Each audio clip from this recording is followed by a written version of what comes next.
ಅದಕ್ಕೆ ಅಷ್ಟು ದೊಡ್ಡ ಬೆಂಕಿ ಹಚ್ಕೊಂಡು ಇವಾಗ ತುಂಬ ಇಟ್ಕೊಬಿಟ್ಟವಲ್ವಾ ಕಡ್ಡಿಗಳನ್ನ. ನೋಡು ಅಯ್ಯೋ ಜಾಸ್ತಿ ಇಟ್ಕೊಬಿಟ್ಟವನೆ. ಇಟ್ಕೊಬಿಟ್ರು ಹೆಂಗ್ ಮಾಡ್ತಾವನೆ? ಏನು ಕಚ್ತಾ ಇದೆ ಅಷ್ಟೊಂದು? ಇವಾಗ ಯಾರಿಗೂ ಹೇಳ್ಬೇಡ. ಓ ಇದು ಕತ್ಕೊಬಿಡ್ತು ಅಚ್ಚು. ಅದು ಟವಲ್ಗಲ್ವಾ? ಟವಲ್ಗಲ್ವಾ ಫಸ್ಟು? ಟವಲ್ ಕತ್ಕೊಬಿಟ್ಟೈತೆ. ಅದೊಂದು ಎಳ್ದಾಕ್ಬಿಟ್ಟಿದ್ರೆ ಕೈಯಲ್ಲಿ ಹೊಡೆಯಕ್ಕೆ ಟ್ರೈ ಮಾಡ್ದೆ, ಆಗಲಿಲ್ಲ. ಅದಕ್ಕೆ ಇವಾಗ ನಾನು ಬಂದಿದ್ದು.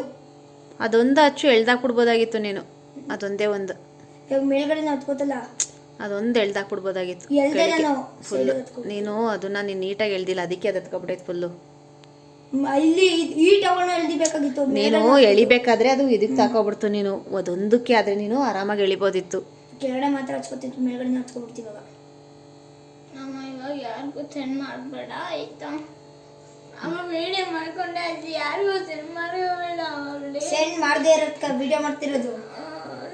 ನೀನು ಇಷ್ಟು ಒಳ್ಳೆ ಕೆಲಸ ಮಾಡಿದ್ಯಾ ಅಂದಮೇಲೆ ಇನ್ನೇನಕ್ಕೆ ಮಾಡ್ಬೇಕು ಹೇಳು? ಇಷ್ಟೊಂದು ಭಯಂಕರ ಬೆಂಕಿ ಹಚ್ಕೊಂಡಿದ್ದಲ್ಲ.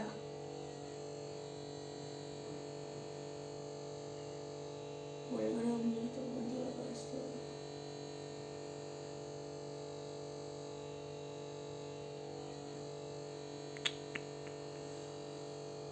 ಅವು ಯೂನಿಫಾರ್ಮ್ಗಳಿಗೆ ಆಗ್ತಿರ್ಲಿಲ್ಲ. ನೀವು ಒಂದೇ ಒಂದು ಎಳ್ದಾಕ್ಬಿಟ್ಟಿದ್ರೆ ಬುದ್ಧಿ ಉಪಯೋಗಿಸ್ಬೇಕಾಗ್ತ ಸ್ವಲ್ಪ. ಇದು ಫಸ್ಟ್ ಟೈಮ್ ಆಗಿತ್ತು. ಇಲ್ಲಿ ನನ್ನ ಲೆಗಿಸ್ ಈ ಥರ ಆಗಿತ್ತು.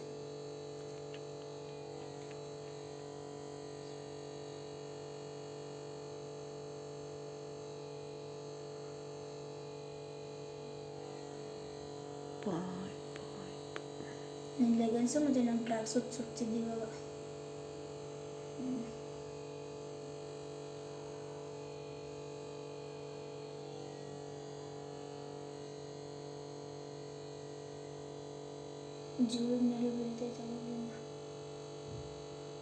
ಇದು ಹತ್ಕೋತಿರ್ಲಿಲ್ಲ ಈ ಕಡೆ ಟವಲ್ಲು. ಅಲ್ಲೇ ಹಾಕ್ಬಿಟ್ರಿ ಮತ್ತೆ ಕಂತೋಯ್ತದು ಫುಲ್.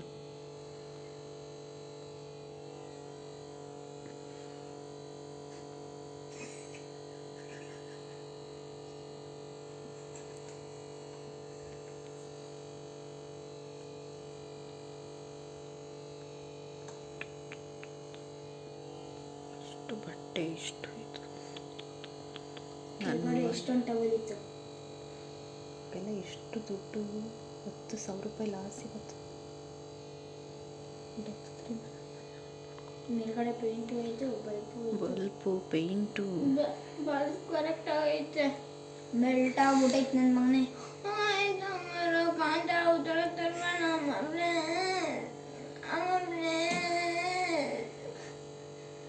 ಮಾಡ್ರ ಕಳ್ಸಕ್ಕೆ ಏನು ಮಾಡೋದು?